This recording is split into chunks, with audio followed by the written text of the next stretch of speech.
As the Israel-Iran conflict intensifies, remember it's the 5th day of the conflict now. The Indian government said it was relocating many of the students who are in Iran. Remember, it's a very popular destination, especially for medical students, and a lot of concern over the Indian students and the Indians who are trapped there currently in the midst of this conflict and missiles raining. Now, there are roughly 10,000 Indians currently in Iran, out of which 6,000 are students, and now 110 students have been have reached the Armenian border, is what we've heard, and they will be brought soon to India. So some relief there for those families. Let's go across to Vishal. Vishal, give us all the details. And as we said, there are thousands of Indians there currently in Iran.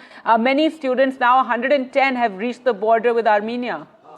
Well, Gargi, just to give you a perspective, there are around 10,000 people of Indian origin living in Iran, and close to about 800 people, actually 800 people of Indian origin living there, and almost 10,000 Indian citizens living in Iran. So there is close to 11,000 people living there that are in the need of evacuations, and out of them only about 110 have reached the Armenian border, who will soon fly out to India. The flight is scheduled for tomorrow, is what we've heard. But as you can say, that it's a challenge, it's a mountainous challenge.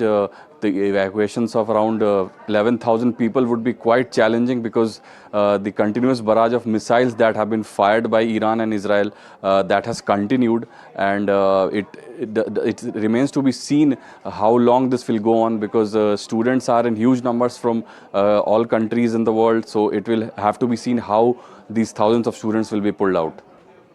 Absolutely, Vishal, and a huge concern here for those students and ensuring, they are either evacuated safely. This, even as we wait to see whether the US can push for some sort of ceasefire, some peace. It's been 5 days of this conflict. As you said, missiles from both sides raining down, and missiles hitting Tehran as well now. So for the moment, the conflict seems to be increasing. But there are hopes, given that Trump cut short his G7 visit, and there will be some sort of pressure brought on.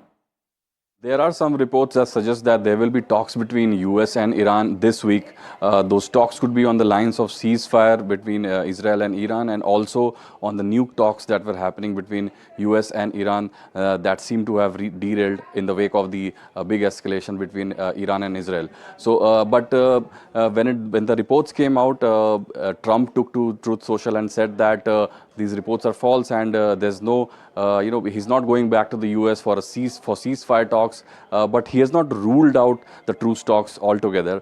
So it remains to be seen whether these talks happen or not, because all eyes are on those talks, because US is a big player in the region, and it will have to be seen that mediation, what kind of result it yields, because so far, just about 24 hours ago, Iran had rejected any ceasefire deal, and now the reports are suggesting that Iran is ready for ceasefire.